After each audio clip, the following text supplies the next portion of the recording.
আজকের smart tutoring পর্বে আমরা আলোচনা করব আরও একটি নতুন টপিক, সেটি হচ্ছে যে ক্রিয়া।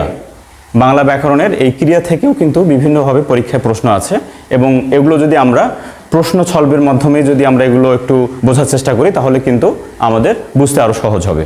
তাহলে আমরা একটু প্রশ্ন সমাধানের মাধ্যমে এই বিষয়টি বোঝার চেষ্টা করি। আচ্ছা, এখানে প্রশ্ন দেওয়া আছে যে কোন বাক্যে অসমাপিকা ক্রিয়া ব্যবহৃত হয়েছে।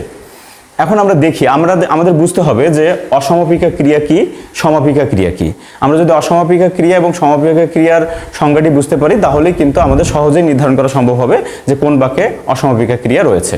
তাহলে যে ক্রিয়া দ্বারা মনের ভাবটা পুরোপুরি প্রকাশিত হয় না সেটি হচ্ছে অসমাপিকা ক্রিয়া, আর যে ক্রিয়া দ্বারা মনের ভাব পুরোপুরি প্রকাশিত হয় সেটি হচ্ছে সমাপিকা ক্রিয়া।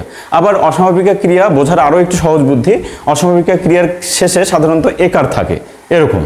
তাহলে আমরা একটু খুঁজে দেখি যে এখানে কোথায় অসমাপিকা ক্রিয়া আছে।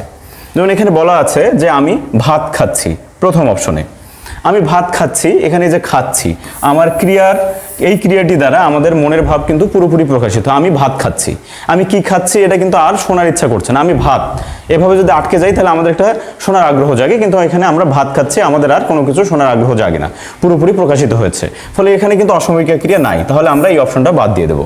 তারপরে আমরা যদি খ নম্বর অপশনে আসি, এখানে বলা হচ্ছে তাড়াতাড়ি ভাত খেয়ে ওঠো।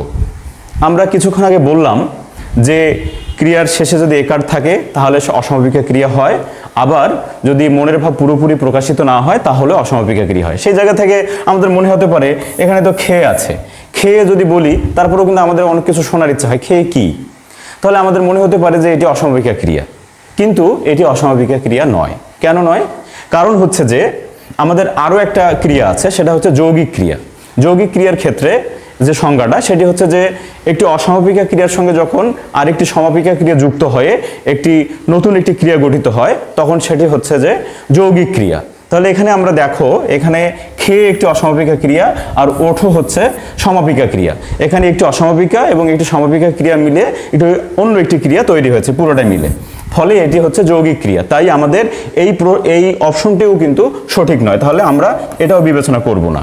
এখন গ নাম্বার হচ্ছে আমি ভাত খেয়ে স্কুলে যাব। এখানেও কিন্তু খেয়ে আছে, ক্রিয়ার সঙ্গে একার আছে, এবং আমরা যদি শুধু খেয়ে বলি তাহলে আমাদের পুরোপুরি মনের ভাব প্রকাশিত হয় না।